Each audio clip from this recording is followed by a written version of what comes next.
You're listening to Those Crazy Weirdos. I'm Martine. And I'm Cameron. And welcome to episode 33. 33. Multiple of 11. Math dude coming in. Yeah. This is 33. Why did I write 32? I wrote 32 in my notes. Hold up. Oh, no, I did write 33. Oh, okay. What's wrong with me? Okay, sorry. My notes had jumped down to a different section. Okay. Yes, episode 33. Glad 11 to by see 3. You know what's going on. Yep. And 11 and 3 are both prime numbers, so there's no other factors than 1 and 33. Math aside, do you want to taste my tea?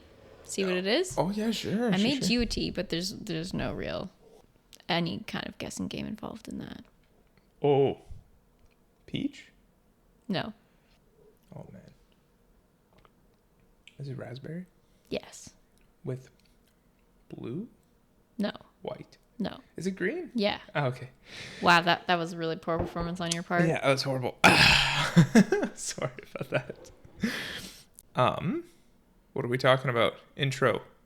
Ooh, we played Waterloo-opoly the other day. We did play Waterloo-opoly. That was really fun. We had a lazy day.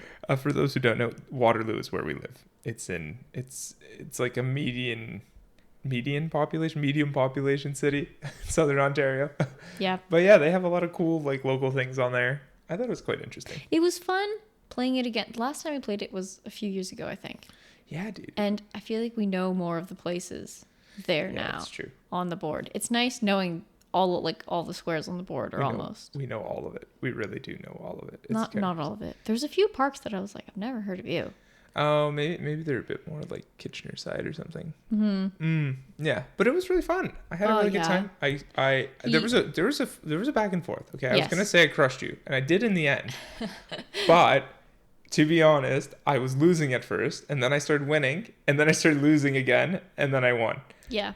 Yeah. We had keys to the cities on like our sets and stuff. Yeah, like half the board had keys. But then you started taking my properties as payments, so then I only ended up with like 2 sets.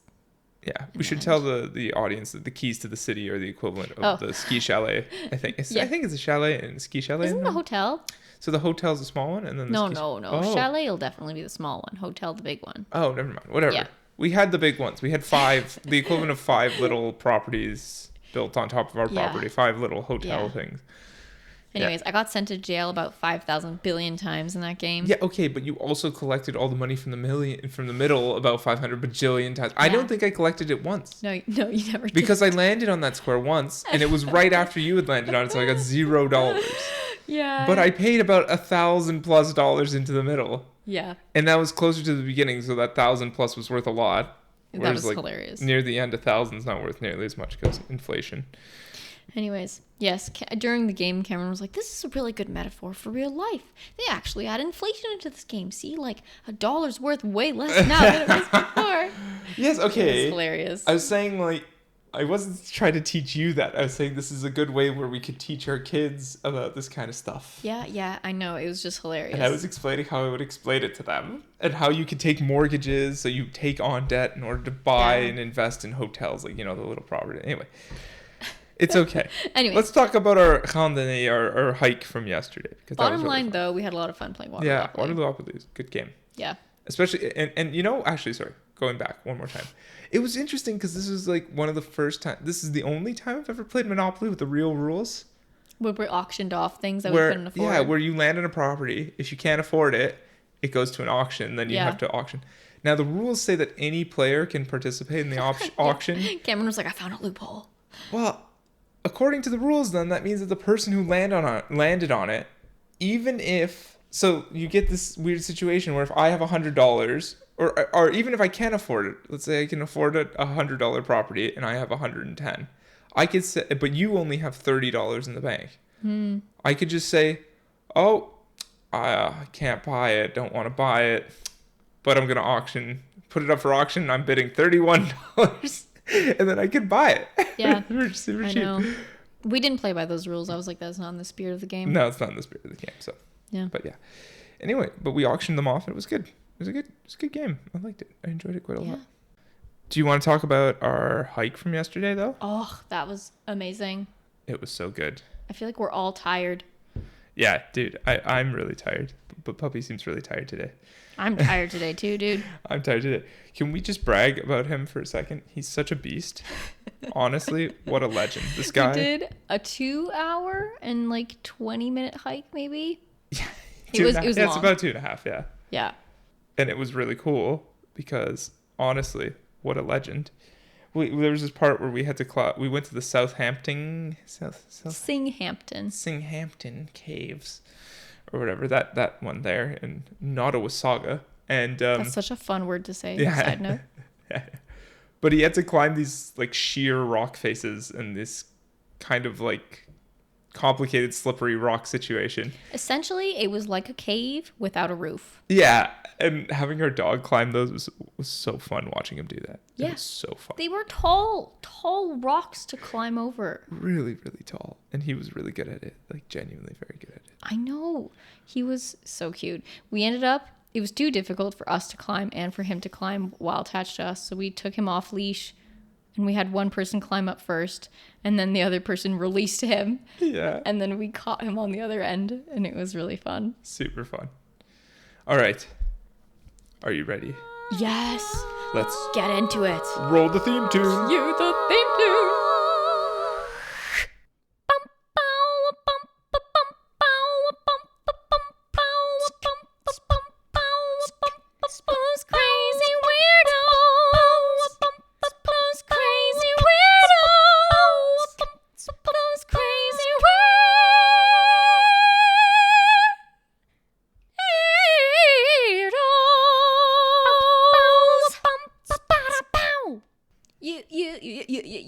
You don't say. No, I don't say. Wow. Do you say? That was totally a different vibe. I was going for like a Like a yippy purse dog. No, not at all what I was going for. I was what do you call that? Oh, a disc jockey. Yeah, what's the word for A that? DJ? No, Disc? but the when you like What, like you're like spinning the discs? Yeah, that. I don't know what the word is. I know, there's a word for that. Is there? Yeah. Scratching the discs? I'm not sure. Anyways, that's what I was going for. It sounded excellent in my mind. The reason I'm doing this accent is because I'll have you know that it is indeed related to my topic for today. Oh yes, let's keep that up for the whole section. Okay, I can try. Or I can go Cockney, mate. I'm doing accents and dialects in Britain. Oh wow, that's okay. I can see how that's very related. Right. How was that one? That sounded like a pretty good Cockney. I thought it was quite good. It was a good Cockney. You're a lot better at the Cockney than I am. Oh, really? Well, there are about 40 distinct accents in Britain, mate. 40? 40. I'll be the interpreter for everyone else who can't understand Which is this. certainly the highest density in the English-speaking world. Yeah, that makes sense. Gotta breathe. Someone on Bake Off said that, Sorry. and we tell that to each other now. Yeah. Sorry. There's a guy with a Cockney-esque accent right now on Bake Off who said "gotta breathe" one time, and it was very funny. But yeah, so sorry, I'll stop with that accent because. Oh, it was excellent. I was highly enjoying like it. it. Does it actually sound? It freaked me out a little bit because it didn't seem like it was you anymore because you were Is it actually talking good? quite well. Yeah. It's actually good. Yeah. Good. Oh, I'm gonna do that one for Mark. Mark's my coach at the gym, and he is Cockney. He's from East London. So. Okay, but I am doing accents and dialects. I'm assuming you're doing more Ig Nobel. Oh yeah. Excellent. We'll do one. Yeah, let's do that. Okay, so about 40 distinct dialects/accents. I will not be distinguishing between dialects and accents here. Thank you. It's just about 40 distinct accents/dialects in Britain, and that is the highest density in the English-speaking world. All I have here is a few really popular ones that I'm going to go through. Oh, cool. That's it. I didn't really go through all of them. I didn't really know what else to say about it. So here we go. The first one, received pronunciation. RP. Received? Like I received a package yesterday? Yeah. Okay. And it's abbreviated as RP English. Mm-hmm. It's also called the Queen's English, BBC English. Really? Yeah, it's the generic upper or upper middle class accent. It's the Wow. news reporter accent. I didn't realize news reporters had accents. Well, you know how like here there is a generic news reporter Yeah, accent. Today in Ottawa, a man has been charged with blah blah blah. I Yeah, know. they do But the the like melody of the way they're speaking yes, is but definitely they distinct. definitely hide their accents when they're doing that though. They go to a generic, like here they would go to a generic, like I guess Ontario accent, no matter what their regional. Like even if you had a guy with like a thick Northern Ontario accent, he would go to a generic kind of Right. flat accent that most people could Fair understand. enough. Okay. Yes. Yeah. But yeah, it's also called the Queen's English accent. It's the whatever. So it's kind of like the posh one. Yeah. Yeah. Received. I didn't know that they were like titled, but I guess that makes sense. Yeah. A couple fun points about this one that make it what it is it has non-rhotic R's. So What does that mean again? There's no r, like yeah, like things like that where like it'd be Waterloo instead of Waterloo. Waterloo. Yeah, it'd be Waterloo. Like it'd be like a whatever. Also they use an aw sound in things like groff. Oh, Croft. that makes sense. That does sound quite posh to me. Yeah, groff, Bath, croft, water. Yeah. So rather graph, craft, things like that. Huh. Yeah. Very cool. Yeah. Okay. We'll do an Ig Nobel. Yep. Let's do. Did I do 21 yet? 2021. I don't believe so. Let's do that. Let me just I think that sounds good. scroll to it. All right. The award in medicine was given to a quartet for showing that orgasms can be as effective as decongestant medicines for improving nasal breathing. Wow. Is it just because it gets you breathing so heavily, or what? Like, I don't know. What's the key here? I mean, I wouldn't associate orgasms with decongesting effects. Me neither. Yeah. So, It's I mean, funny. take with that what you will. The award in transportation was given to 13 people for determining by experiment whether it is safer to transport an airborne rhino upside down. Whoa. But they do transport them. Do they transport them upside down? I don't know. I mean, definitely during this experiment, they probably tried. Okay, because I thought there was one of those Attenborough documentaries we watched where they were transporting rhinos for like to a hospital or something. And I think they did. They tied them by the feet and then transported them upside down. That does ring a bell, actually. Yeah. So, I wouldn't be surprised if interesting. they do. And last one for this year. In entomology, it was given to 4 dudes for their research study called A New Method of Cockroach Control on Submarines. Dude, that'd be actually really important though. Honestly, Yeah. it's really important. Yeah, like what do you do if you get like a rat infestation or something? I don't know. There's nowhere for them to go. Put out the rat traps, they die, and then hopefully they didn't breed. And then you eat them for dinner. Eat them for dinner, just like that Murdoch Mysteries episode. Oh, that was whoo. If you haven't seen the most recent, or not the current series, but the last series Halloween episode for Murdoch Mysteries, hilarious. And no one who's outside of Canada is going to know what I'm talking about. That's fine. All right. Ready for another one? Yeah. I don't actually know how to pronounce this. Estuary English? Estuary.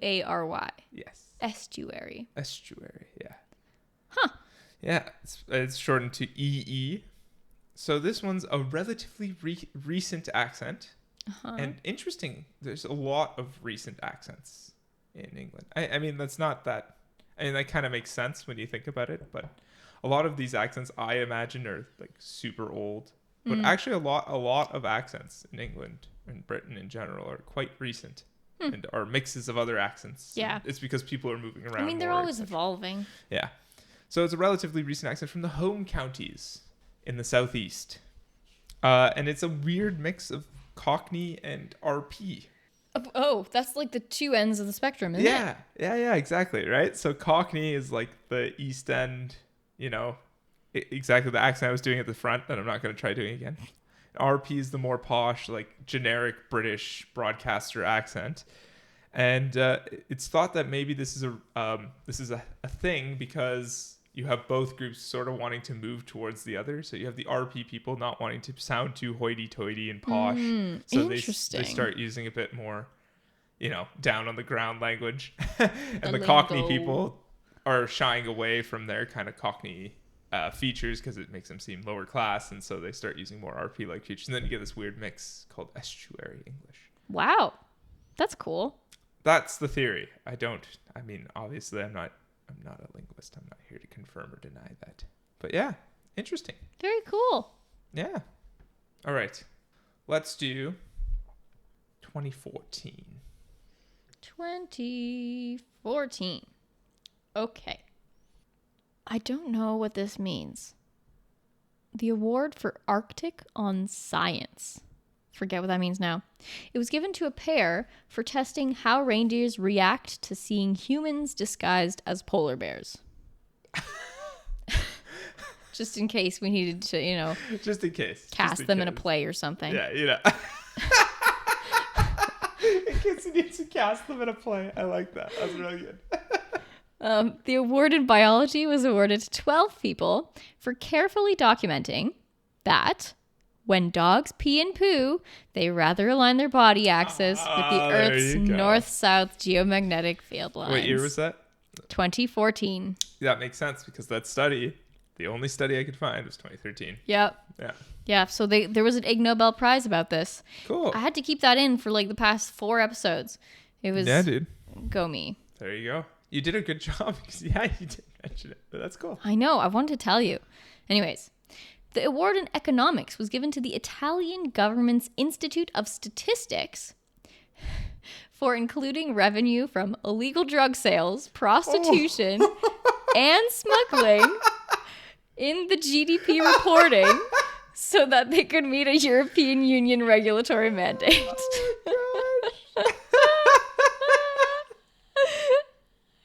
Which is brilliant. Oh, the Italians. Oh, man.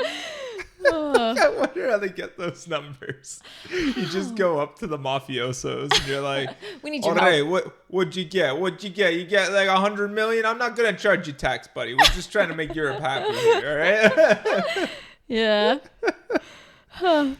In physics, it was awarded to a quartet for measuring the friction between a shoe and a banana skin and the floor when someone steps on said banana skin. Okay, but I'm actually curious about that. It's used so much in video games and movies. I want to know. Yeah, I know. That is a perfect Ig Nobel Prize. Yeah. I'm genuinely curious about the results of Yeah.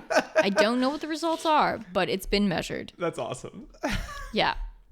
In psychology, it was given to a trio for collecting evidence that people who usually stay up late are on average more self-admiring, more manipulative, and more psychopathic than people who usually rise early in the morning. Wow. So if you're a night owl out there, you're a psychopath. I would like to know the sponsor of the study. Early Morning America. It's Earlyrisers.com. It's like Good Morning America News Network or something. Yeah. Like, honestly, jeez. What a morning. The people doing the study are all there at 5 a.m. Like, oh, yeah, these folks who wake up late, total asshole. I know, but I feel like you meet more people who are genuine night owls than who are genuine early risers, unless they're older, because you need less sleep when you're older. You know what I mean? Yeah, I tend to agree. Yeah. I tend to agree. Especially, I don't know. Maybe it's just our age group. I don't know. Maybe we just live in a psychopathic society. Maybe. That's also possible. Yeah, that's very possible. Yeah. Anyways. I mean, people don't reply to my yawn. The last time I got a reply to my yawn, wow, it's been ages. And then you go yawning right away. You made me lose my yawn. Wait a second. Oh, no. Oh, my eyes are stinging. They're burning. What riveting material. The audience gets to hear us yawn. They're already yawning. They're not listening to us yawn. Infinite loop. And last one for 2014. The award for public health was given to 6 people for investigating whether it is mentally hazardous to own a cat. Mentally hazardous? Yeah. Wow. Yeah. That's good. Yeah. That was 2014 for you. All right.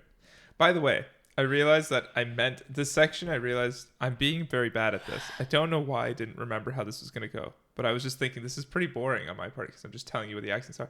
There are clips of this accent on this article that I found. So I meant to play them for you. So let's go back, pretend that this goes with the RP section. This is what this is what RP sounds like. Part-time shop manager.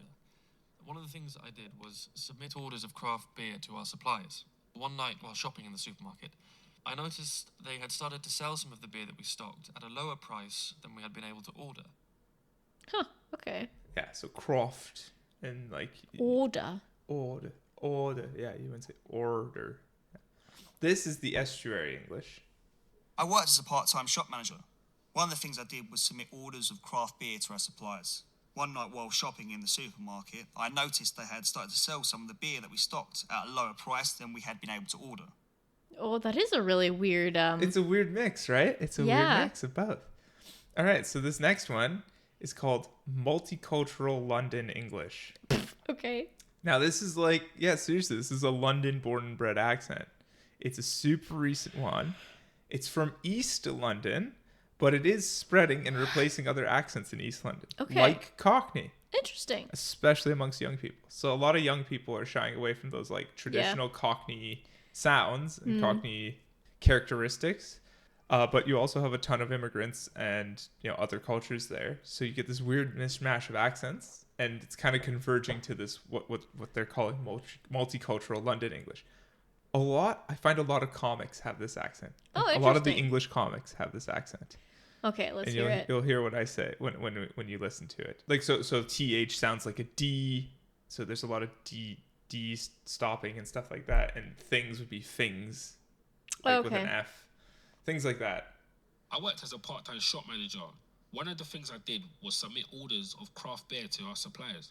One night while shopping in the supermarket, I noticed they had started to sell some of the beer that we stocked at a lower price than we had been able to order. Yeah. I don't know if I'd go so far as to say a lot of British comics, but I like... A number of them. It's a mix. Yeah. Yeah. It's definitely a thing, though. Cool. That I've heard before. But yeah, that's called multicultural London English. Interesting. Mm-hmm. All right. Let's go with the year. It got dark in here real suddenly. It's a cloudy, rainy day. Wow. So. Yeah, all of a sudden the sun just disappeared. This is why we're yawning all over the place. Maybe. All right, let's go with the year 2007. 2007, coming right up. The award for aviation was given to a trio that discovered hamsters recover from jet lag quicker when given Viagara. Oh, wow. Okay. What a roller coaster that was. What a way to discover that. Uh-huh. The award for linguistics was given to another trio that found that rats sometimes cannot distinguish between recordings of Japanese and Dutch played backwards. Japanese and Dutch. Wait, and Dutch played backwards. Yeah, so if you played a recording in Japanese backwards and a recording in Dutch backwards, sometimes they can't tell the difference between Japanese and Dutch. The rats. Yeah. Right. Yeah. How could they tell if the rats would know when they trained them to push a button if they thought they were the same? Probably. Rats are quite smart. That's kind of weird. So now, I mean, I don't know how this, That's funny, though. That's sort of a funny thing to study. But that's amazing. That's what they found. In chemistry, it was given to someone from extracting vanilla flavoring from cow poo. Ew. Disgusting. I don't know what that purpose was. I mean, to be honest, if they could do it, if they could get vanilla from cow poo, go ahead and do it. The price would go way down. I don't really want to know. Yeah, the price would go way down. And lastly, for 2007, the award for nutrition was given to a man for looking into people's appetites for mindless eating by secretly feeding them a bowl of soup that was self-refilling. Self-refilling? Yeah. So maybe like filled from the bottom, there's like a tube. I don't know. I spent an unreasonable amount of time thinking about how a bowl of soup can be self-refilling without someone noticing. I wonder. Huh. Yeah. That's a good study as well. You're right. A lot of these make you laugh because you think self-refilling soup. And then you're like, wait a minute. But that's actually, I'm genuinely curious about this. I know. I find it very interesting. Very curious. All right. Ready for my next accent? Oh, yeah. General Northern English. Okay. The GNE. GNE. So this is a recent Northern accent. And it's basically the RP of the North.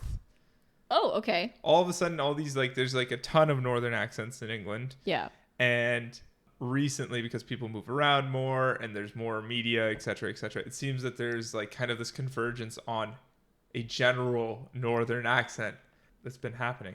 Okay. It's kind of interesting.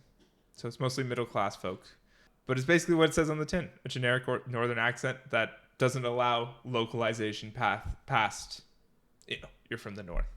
Sounds like this. I worked as a part-time shop manager. One of the things I did was submit orders of craft beer to our suppliers. One night while shopping in the supermarket, I noticed they had started to sell some of the beer that we stocked at a lower price than we'd been able to order. Yeah. Yeah, it's like generic. That's very Northern. generic, yeah. It's like you can't tell if they're from Newcastle or from, I find the Northern accents don't pronounce the T's in a very aggressive manner. Yeah, there's not a lot of T glottal stopping or whatever. I don't know all these linguistic features, okay, but yeah, I agree with that. Very cool. Yeah. Okay, here we go. Let's go back to the 90s. Let's do 93. 1993. The award for literature was given to 5 people and their 972 co-authors because they published a medical research paper with 100 times as many authors as it had pages. Yeah. The authors were from 15 different countries, apparently. How? They each write one word or something? Like, what do you mean? I don't know. I would like to know what the medical research paper was about. It just is a medical research paper. Yeah. The only notable thing is that there were a lot of authors. Yeah. I gotta love modern society. Yeah. We care more about the author to word ratio than we do about the actual content of the study. 977 authors for this. No, I mean, paper. that's awesome. That's awesome. Yeah. And the award for visionary technology was jointly given to a guy from Michigan who invented the AutoVision, which is an image projection device that allows you to drive a car and watch TV at the same time. And the award was also given to the Michigan state legislator for making it legal to do so. No. Yeah, this is 1993. No. Yeah. I thought this one would really grind your gears. Wait, what? It's Yeah. not still legal. I can't imagine 30 years later it's still legal to There's do that. no way they took the most dangerous act in the world of driving and said it's okay if you're not looking at where you're going while doing that. I don't understand That's insane. how that was even invented in the first place, but even worse, like one person can be stupid, that's a given, but the state legislator for a whole state can't collectively be that dumb. They can be, But and they they can, were. But they were. Wow, that's Thankfully- actually depressing. Yeah. I'm so glad. Thankfully, that was 93 and not 2013, for example. Gosh, thank God. But still, I mean, driving now is more dangerous than ever. Stupid big cars everywhere. But yeah. Are you ready for another accent? Give it. This one's called the Urban West Yorkshire English. Ooh, that sounds intriguing. Yeah. So, it's not very recent. This one's actually a lot older. Okay. But as the name suggests, it's found in urban centres in the West Yorkshire County. So Leeds, Bradford, that kind of area. Sure. And it has been spreading a bit to rural areas around the urban centres. Okay. So as like COVID and all those others, like recently there's been a big like urbanization, people moving to the city centers and stuff, living less out in the farm. So, and people moving from the city outwards for remote work and such. So a lot of the rural areas around the urban areas have also started adopting this accent a bit, which is interesting. It's still generally associated with working class speakers today, though. Ready? Yeah. I worked as a part-time shop manager. One of the things I did was submit orders of craft beer to our suppliers. One night while shopping in the supermarket, I noticed that they had started to sell some of the beer that we stocked at a lower price than we had been able to order. That reminds me of some comics. It sounds like half northern with some things. The Noticed. Noticed. Yeah. That's cool. Yeah. It's so interesting hearing all these accents. It's so difficult to distinguish between them. Mm-hmm. Okay, I only have two more. I'm just gonna I don't actually have things for these Recordings. Got it. But Scouse. Scouse. Do you know what Scouse is? It makes me think of Scotland. No, it's from Liverpool. What? It's the Liverpudlian accent. I love that. So it was made famous by the Beatles because the Beatles were famously Scousers. Oh, got it. Yeah. I don't know what they sound like. I can't tell you off the top of my head. But yeah, I mean they shorten everything. It's not the easiest accent to understand, like a thick Scouse accent. Right. Yeah. But yeah, and then Geordie, of course. Oh, Geordie, you know very well. That's from Newcastle and up north. It's from the northeast, particularly Newcastle upon Tyne. Yeah. Yeah. And it is, fun fact, the oldest accent / dialect in Britain. Really? I would not have guessed that. That is it. I would have thought the recitative, whatever. What was that called? Recitative. Received. The received pronunciation. That. I would have thought that would have been the oldest because it's like royalty poshness. Yeah, they're always going with trends, right? Royalty in England used to just speak French. Oh, good point, actually. I didn't think of that. They used to just not speak English at all. So. Lovely. Right. Yeah. Wow, that's fascinating. Yeah. Very cool. That's it. That's all I had. So we'll do one more of the years. Ig Nobels. Let's do let's stay in the 90s. We'll do 95. Yeah, let's do it. 1995. In psychology, it was given to people who trained pigeons to discriminate between painted works of Picasso and Monet. Oh. Dude, yeah, okay. Cool. I don't know how they can discriminate between them, but sure. Yeah. And in physics, it was given to people in the UK for their rigorous analysis of soggy breakfast cereal with their report titled A Study... Sorry. Just thinking about soggy cereal. You're so squeamish. I hate soggy cereal. I'm not squeamish. You don't even watch the needle go in when you're giving blood. Yeah, I know. That's squeamish. Do you want to hear what the report was called? Yeah. Sorry. Talk about the soggy, disgusting cereal. A study of the effects of water content on the compaction behavior of breakfast cereal flakes. Wow. So only flakes. They didn't do like Yeah, Cheerios I'm assuming they probably just did like cornflakes or whatever. Okay. Yeah. I don't like the idea of soggy cereal. It bothers really? me. You just were gagging all over the place. It didn't give me any clue. Listen, I'd rather watch someone take blood from me than watch someone eat soggy cereal. You don't even like watching someone eat soggy cereal. Or even eating soggy cereal myself. Yeah. Some cereal is far worse soggy than others. Okay, that's fair. There is certain cereals where you kind of let it soak a little bit, but it doesn't get soggy. It's just so that it's not too crunchy and doesn't destroy the roof of your mouth, you know? Yeah. One of them that I think is critical sogginess requirement, Shreddies. Soggy Shreddies are not, but hard. Like if you just were to eat Shreddies straight from the bowl with the milk, it's quite hard. You need like it needs a the minute. timing. Yeah. And then you've got the like perfect milk inside all the tiny little. Another one that's interesting, but I think could also go very wrong very fast is Frosted Flakes. I would never put milk on that. That's actually fair. You know, that's a fair comment. Yeah. I'll accept that because Frosted Flakes plain are really good. Yeah, they're really good. Milk on the regular ones. If you put milk on them and then you eat them like basically right away. Yeah. Without much sitting, the milk then becomes very sweet because all the sugar. It's really nice. I don't know if I quite like sweet milk. I find that idea kind of. What do you mean? You don't like Nesquik? Okay, but that's chocolate milk. Yeah, it's the same thing. It's the same idea. You need to let it sit a little bit because otherwise Cameron. they're way too crunchy and they destroy your mouth. And then we're going to do groceries today. Can we get Nesquik? Oh yeah, we'll get Nesquik. Oh, We better add it to the grocery okay, list better right add now. it. Okay. All right. And I think this section has run its course. So let's move on. And we'll do The quack, quack, question. quack. The quack, quack, quack, quack.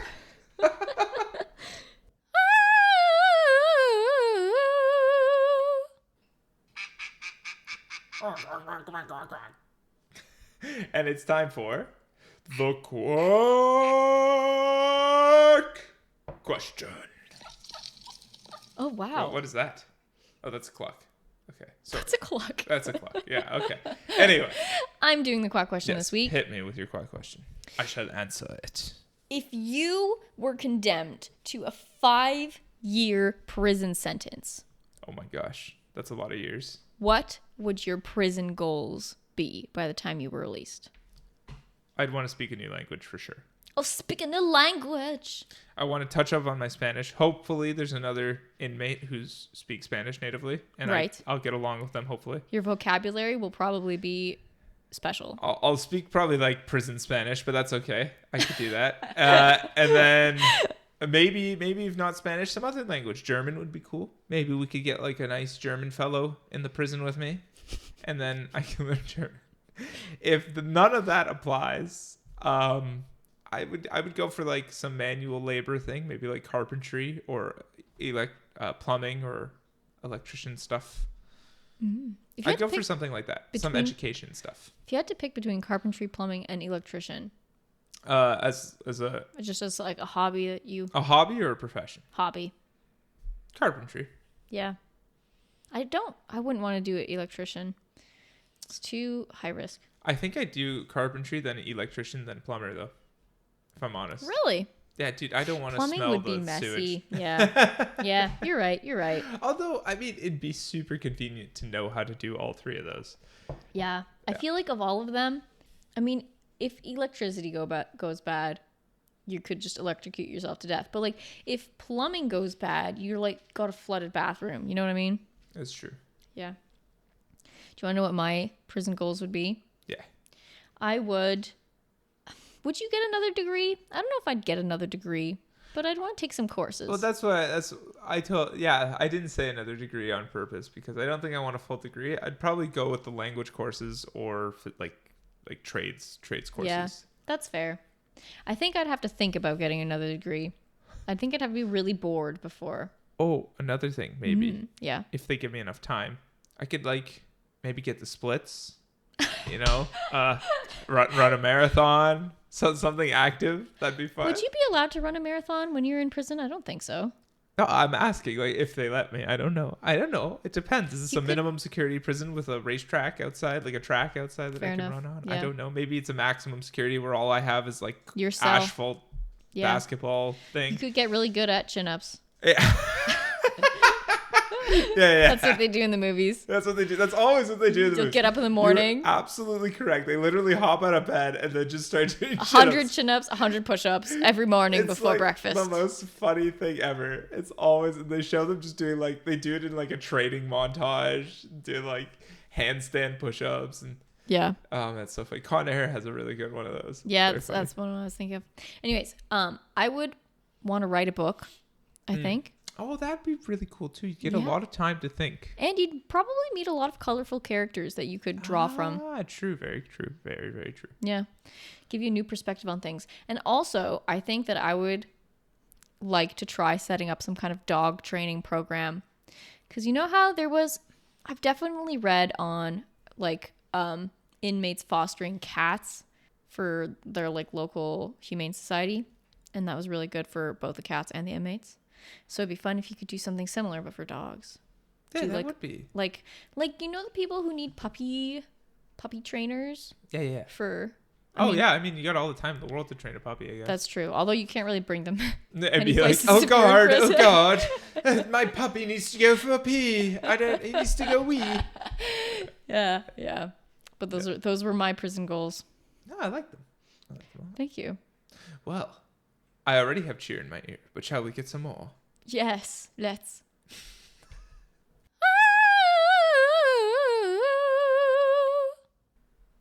It's time for the cheerful earful. Okay, now give me a song again. Oh, Staying alive. Oh. You think it's time for hearing something that's cheerfully full?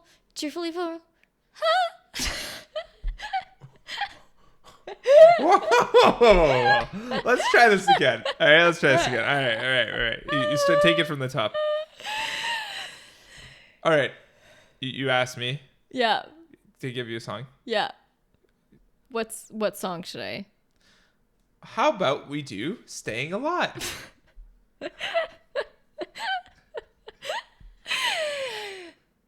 It's time for us to hear something cheerful that's happening right now. It's cheerfully full. Cheerfully full. Cheerfully full.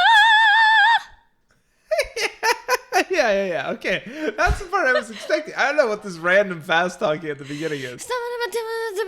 Staying alive. Oh, right. Okay. Right. I don't know what they actually say. No,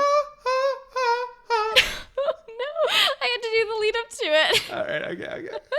Anyway, let's brush right past that. Yeah. You had a really good quick question. Thank you. And I really liked your answer. So I'm going to keep going on the dog thing cheerfully. Oh, yes. I love dog things. Yes. Our puppy is currently eating his foot. Yeah, he is. So this one's about a dog who saved a man's life. Oh, what a good They dog. seem to do that a lot. Yeah, they do. Really I cute. love them. This dog's name is Jita. Jita? I don't know. How do you spell that? Gita. Oh, It's either Jita or Gita. I think Jita. Jita sounds Jita. nice. So let's go with that. Yeah. Anyway, this dog, she's a real cutie. Okay, I'll show you a picture in a minute. Yes. But basically what happened is that I guess there's a guy, really old guy, lives in some cabin in the woods, kind of like off the beaten track. Right. And so he fell down and had an issue and was yelling for help. But no one could hear him because he's out in the middle of nowhere. Aw. But what his dog did was ran to the main road and literally sat on the double yellow line in the middle of the road and would not move and was waiting for someone to stop so that she could lead them over. So eventually it was a copper who stopped Yeah. and tried to get the dog in his cruiser. He was Yeah. like, hey, maybe it's just a stray dog or something. Yeah. The dog wouldn't do it. Wouldn't do it. So he actually just left the dog and went to investigate with the neighbors and be like, hey, does anyone know there's a dog in there? Yeah. Is this anyone's dog? And people were saying that they don't know, it's not their dog, whatever. So he went back and tried again. He pulled over and tried again to get the dog to go in the cruiser, but then the dog just took off down an unmarked side road sort of thing. Yeah. This unmaintained, really beaten up road sort of thing. And he was like, okay, well, I guess I follow it. I don't know. Yeah. And then he found the man just laying on the ground, yelling for help. And he was like, he apparently had been there for hours, probably would have died. But yeah, so the dog saved this guy's life. I love dogs. The dog's sitting in the middle of the road. Oh my goodness, it's such a cutie. Yeah. Oh. Yeah, the dog was sitting in the middle of the road. And then, What a good girl. saved its owner life. 84-year-old guy fell down. Wow. I love dogs. I want to give Cheetah a big cuddle. I know, right? She's a cutie. So cute. She's a cutie. She's a good girl. Very good girl.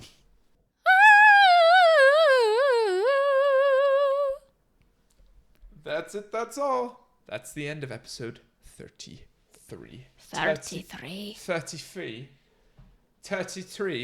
33. We're just gonna evolve into Dirty Tree. No. Come on. 33. You don't like that one? Yeah, that's good. Talking Trini. 33. That's very... Oh, that was very good. Thank you. Anyway, I hope you enjoyed, everyone who's listening. I hope you enjoyed as well. I did. I enjoyed. I had a good thoroughly time. enjoyed it. It's a good way to spend a gloomy day. Yeah, I know, right? Yeah. If any of you want to send us your anecdotes, your you don't says, your cheerful earfuls, or quack questions, you can reach us at thosecrazyweirdospodcast at gmail.com. or visit our website at thosecrazyweirdos.ca. and until next time, we will talk to you next week. Have a good one. And until then, bye. Keep drinking tea, eating biscuits.